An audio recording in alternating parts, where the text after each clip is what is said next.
What's up, you guys, and welcome to a brand new episode of the Ask Alex Show.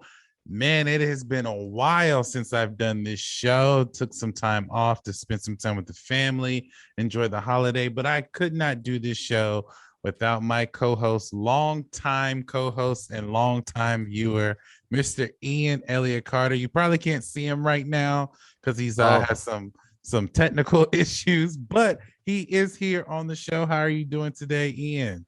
oh man, doing great. It has been too long, man. Both of us in the same boat trying to spend more time with our families. But I'm glad we can make time today. You got me at a good time. So I booked you. I put you in there. We're in there, baby.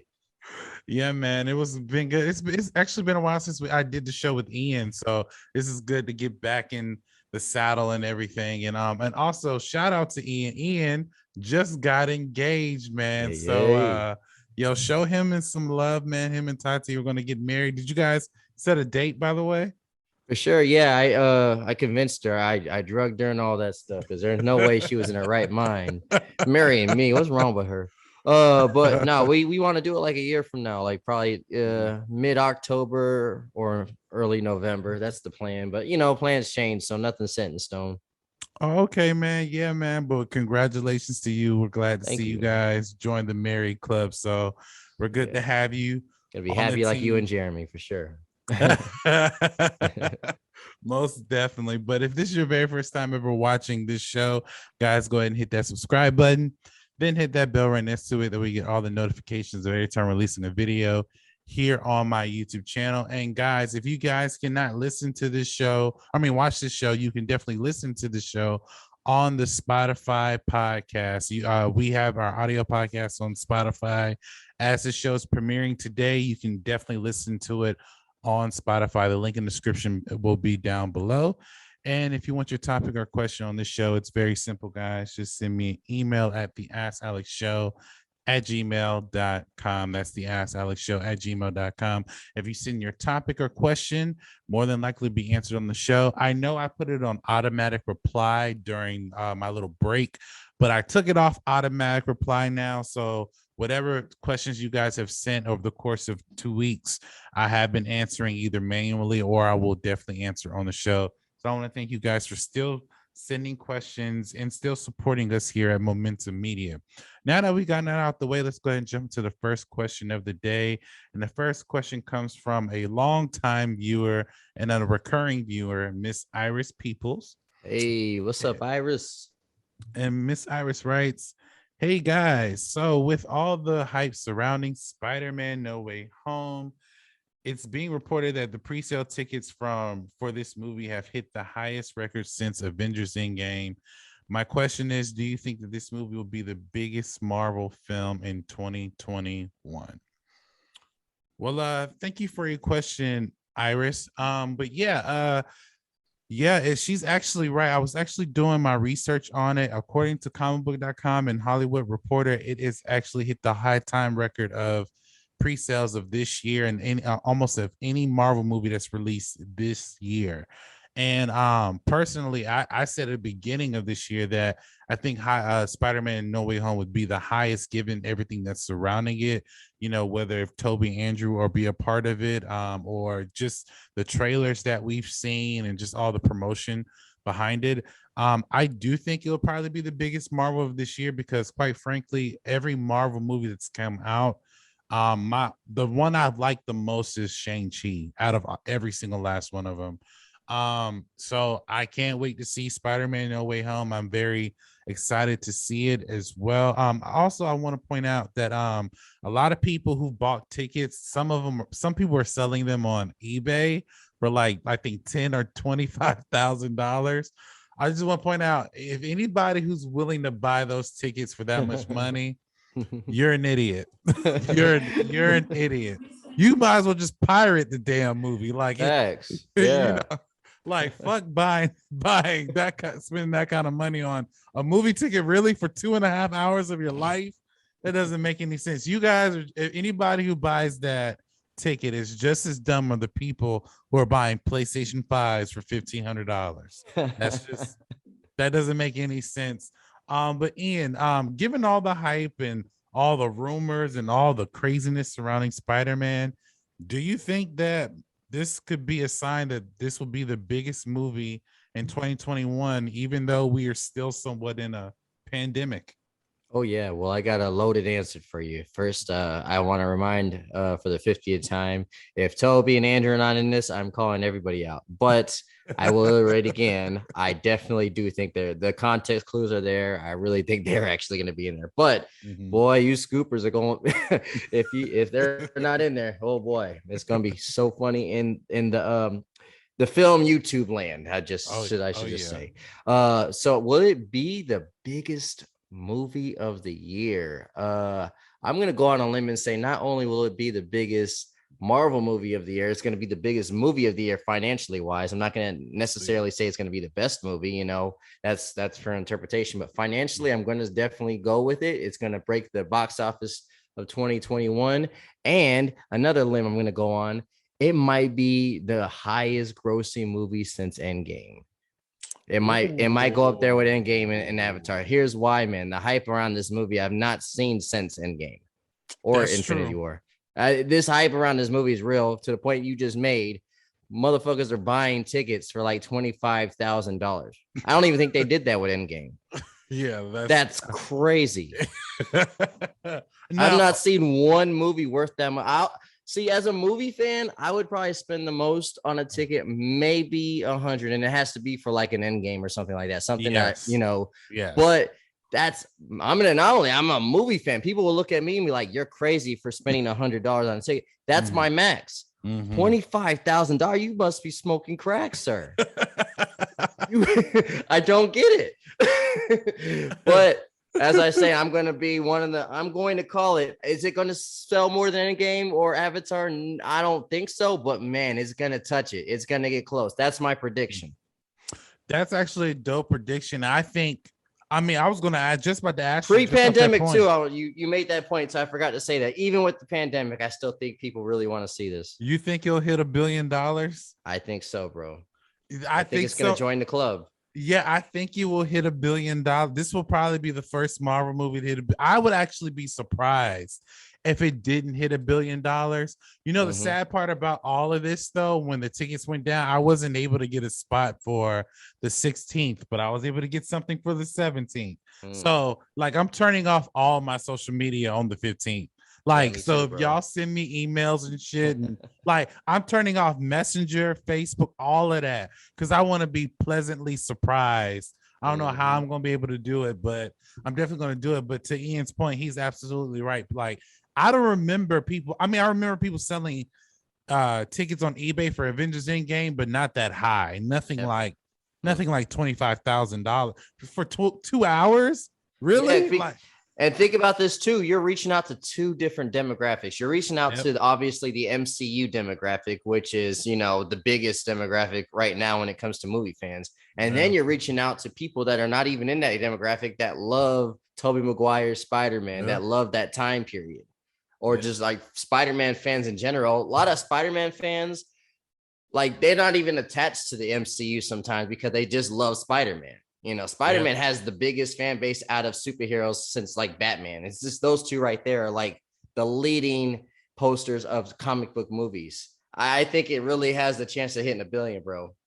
Oh yeah, me too, man. Like Ian said, like Spider-Man is literally right up there with like your Batman. Like that's the reason why I would assume Sony got the license because you can Yeah. tell great Spider-Man movies without him being connected. Given Yeah, him being connected to the MCU just brings a greater match to it. So for I mean, sure. but what do you guys think? Do you guys think that with these pre-sale records, do you think it could hit $1 billion, or do you think it will be the biggest movie of 2021? Jump into the comment section below and let us know your thoughts. And let's go ahead and jump into the next question. The next question comes from a Brad Blackman. And Mr. Brad writes, "Hey, Alex, so the Hawkeye series has received a lot of mixed reviews. What did you think about the first 2 episodes of this show?" Well, thank you for your question, Brad. Actually, fun fact, it was reported today as I was researching the questions today. I believe there was one particular site that reported that Hawkeye is #1 in the world, even though it has a lot of mixed reviews. According to like Rotten Tomatoes and certain other sites, it does have a lot of mixed reviews in terms of how it was received. Now, I saw Loki. I wasn't really a huge fan of it. I mean, I liked it, but it had me guessing. With Hawkeye, I liked the first episode a whole lot more than I did the second episode. And somebody posted a meme. I don't remember who it was, but somebody posted a meme if Kate Bishop would have seen Hulk instead of Yeah, Hawkeye. I think I sent you that one.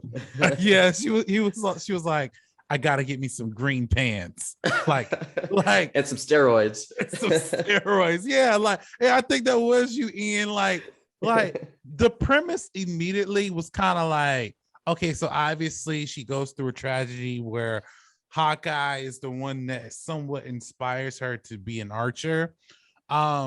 But I was like, that's kind of typical. But I have to say, I did like that progression in the story.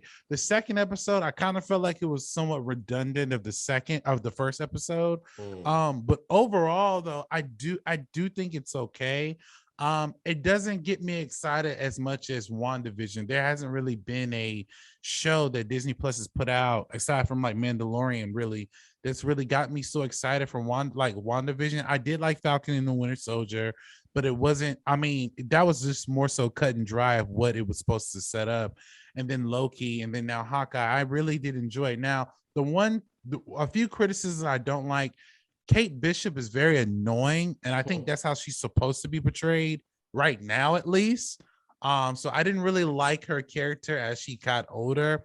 And also Hawkeye, I understand that he's quote unquote retired, but him to jump back into action as quickly as he did without any really, I guess, push to it, just, I mean, they're teasing that, that Ronan is now back and alive attacking these criminal organizations. I'm like, no one knew that you were Ronan, so why would that make you want to jump back into action? I don't know. But other than that, I am interested to see where they take the series. Ian, I know you saw the first two episodes of Hawkeye. What did you think about them, and do you think that the series is do you see why the series has a lot of mixed reviews to it? Oh yeah. I got some counter points to say about some of the things you said, but for the most part, I do agree with a lot of what you said. I can understand the mixed reviews. I can understand it even being number one, because besides the Kevin Hart show, what are people watching? A lot of, so I can understand like it probably winning by default. But I agree with you. Episode one was way more superior. And episode two did feel like just a part two of episode one. It didn't really bring nothing new to the table. And it was a lot of dialogue that, we're not in love with this Kate Bishop character. I like her like you do too. I think she's well casted, but I'm not too familiar with her in the comics because I wasn't a Hawkeye reader. So, if you want me to fall in love with the character, like Marvel has done a great job of having me fall in love with characters I didn't know anything about growing up. For example, Guardians of the Galaxy, love them to death. But yeah, I'm more interested in them than Kate Bishop right now. But I hope, we're only on episode 2, so maybe they will make us fall in love. So I think I'm actually happy Jeremy Renner got a solo project. He didn't get a solo movie, but like he's one of the first, the first cast of Avenger, and he's the only one without one. And it took us a while to even fall in love with him. I think it took from like Age of Ultron, after they introduced him as a family man, for us to be like, oh, okay, we see a different side of him. He was basically just there until that moment. So I am kind of invested in his lifestyle, so I get that. But at the same time, I do think it is falling a little flat. But it is too hard to tell. I am interested, but I don't know. It also could be like a little bit of fatigue of Marvel as well. I know it's hard for people to understand that, maybe something too much of something is bad for you, even the best thing that we like. So I think I was kind of feeling a little fatigued when What If was on. I mean, I enjoyed that as well. Yeah. But I've kind of be like, okay, I need a little bit of break so I can appreciate one of the best cinematic universes of, if not the best of all time. But come on, even we need break from our kids and wives and, girlfriends and boyfriends and all that stuff. And it's not that we don't love them, but like space is good sometimes. And I don't know. I just don't think we got enough space in between the last Marvel project and Hawkeye. But again, I'm still interested in it. And there was something there was a counter argument I had to when you said something about Kate Bishop being inspired by Hawkeye, which was funny. The meme that you brought up was funny. But I can understand why they went that route with him, just because he's the most Avenger you could probably be like as a normal human being, like me and you. even Black Widow, I don't think we could do what she does. She is a straight up trainer. We can't do all that acrobatic shit that she does. So out of all the Avengers, that is probably the closest we can get to. So I can understand like why they brought that as a premise. Right. But yeah, that's all I had to say about that though. But we'll see though. But right now it's not one of my favorites. Yeah, I mean, he's right. I mean, Hawkeye is like the most, I mean, Black Widow to a certain extent, but Hawkeye's the most grounded Avenger you could really like model after, because I mean, in the show she says like she took archery for years, and then she also took some martial arts training, so that's why she knows how to fight in the way that she does. But I will say though, the tracksuit game? Yeah, the bros. Yeah, that was the dumbest shit I've ever seen in my life. I mean, they could have came up with anything, but the tracksuit game, the name actually fits the game. Like that's that's crazy. But yeah, I mean, I'm interested to see and again, this is only the first 2 episodes. We haven't even dived into the rest of the show. I believe that it's a 6-episode series, so we have 4 more episodes to go. So I am interested to see what Jeremy Renner and Kate Bishop are willing to bring to the table. But what do you guys think? What did you guys think of the first 2 episodes of Hawkeye? Jump into the comment section below. Let us know your thoughts. And we have one and final question for us today, which is actually a fun question that I've never really answered on this show, given this time of year. This question comes from a Mr. Shane Lee, and he writes, "Hey Alex, since it's Christmas time, what is your favorite Christmas movie of this year?" Good question. Well, thank you for your question, Shane. Now, personally speaking, like, I am not a huge fan of holiday movies. Ooh, I'm glad we're in the same boat. I was actually going to say something like that. I was going to be like, I'm not really a big fan of Christmas movies at all, but I'll give you something though. Oh, yeah. Oh, definitely. Like, exactly. Like, I am not like, when it comes down to like holiday movies, to me, they're essentially all the same in a sense. Like, it doesn't matter what they are. They can literally be all the same. That's probably why I feel the way I feel about Hawkeye, because it's set in Christmas time. I don't know, but I mean, but to be honest, there's only, I think, 2 or 3 movies that I love, and I'll give them to you. The first 2 Home Alone movies, yes, are the best Christmas movies of all time. Like, nothing can touch them. Not that remake bullshit they put on Disney Plus. But the first 2 original Home Alone movies with Macaulay Culkin, best films of all time. Another Christmas film that came out, I believe, in 2020 or 2020. Yeah, 2020. It was a Netflix movie. I just had it in my head and I lost it. It's a musical. I cannot remember what it's called now. I will put it in this. I know exactly what you're talking about, but I forgot it too. Yeah, it's like a Black Christmas movie. I forget what it's called. It had so many. God, I just had it in my head. But anyway, and there's another movie I like called This Christmas with Idris Elba, Chris Brown, Gabriel Union. Yeah, a lot of great cast. So those are like my favorite Christmas movies. If you're in the chat during the premiere, let me know what that Netflix Christmas movie is, because it's escaping me. Ian, do you have any favorite Christmas or holiday movies that you watch during this time of year? Yeah, I think I have 4. I'm with you on Home Alone 1 and 2, and I'm one of the few people that actually like 2 better than 1. Mm-hmm. I mean, someone that's lived in New York, so I always get happy, and I feel like there's more quotable lines in the second one too. Mm-hmm. Merry Christmas, you filthy animal. Um, I love the Muppets Christmas Carol. Oh yeah, I that's good too. Yeah. That's a good one. That's something I rewatched a lot as a kid. Hmm. Who doesn't love the Christmas Story? Then you'll shoot your eye out, kid. Who doesn't love that one? Hmm. Jingle All the Way. That one's not only one of my favorite Christmas movies, but it's one of my favorite Arnold movies. It's fun. Other than that, the rest can go to hell. Oh, Bad Santa's good. I like Bad Santa. That's not really a Christmas movie. I mean, it takes place at Christmas. Billy Bob Thornton is playing Santa. I mean, not playing Santa, but a mall Santa trying to get this money. Who can't respect that? I mean, that's. I mean, yeah, that is a Christmas movie. Here's one I'm sure you like as well. Friday After Next. Yeah. That is technically a Christmas. That is a Christmas. It's no Friday or next Friday, but it's still funny. Merry Christmas, nigga. With Ricky Smiley as Santa. Yes. As the thief and Santa, that's a good one. Oh man, very underrated too, by the way. Another one that comes to mind is Die Hard. It takes place in Christmas. Yeah. People have that debate every year. I found that Netflix one, just Jingle Jangle. Yes. Okay. It's a really, that one's we saw that last year. I really enjoyed that one. But yeah, my picks like Ian's would have to be the Home Alone. Bad Christmas is hilarious. Now, oh no, Bad Santa is hilarious now that I think about it. But yes, Friday After Next, this Christmas.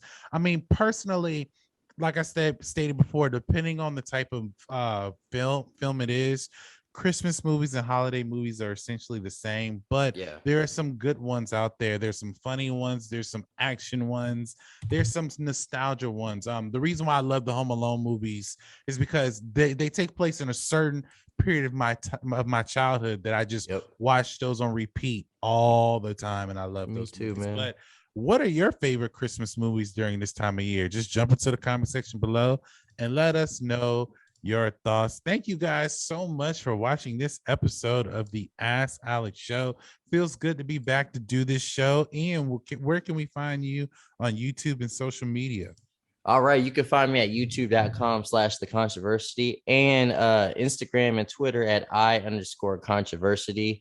And hit me up. Let's have some pop culture conversations, man. Let's make some friends. Yeah, most definitely. And you know where to find us, guys, here at Momentum Media, youtube.com/Momentum Media.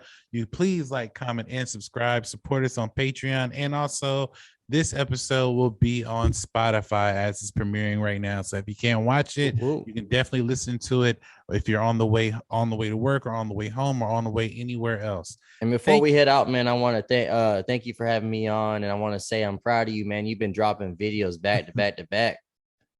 You're killing it, man. Oh, thank you, bro. Thank you, bro. I really do appreciate it, man. And yeah, man, it's good to have you guys back. You and Jeremy back on the show as well, because I know it's been like kind of hectic trying to get all of us together, but I know that we will come reconvene really, really soon. Guys, stay tuned for Real Debates season 3 that comes out really, really soon. I'll drop the announcement for that. Crushing it, baby. Filming. By the way, what we've been able to do with that has been hilarious. Plus, I've been working on a new show that I'll be launching sometime, probably by the end of December. So definitely want to check that out. Thank you guys so much for watching this show. And as always, you guys have a blessed day.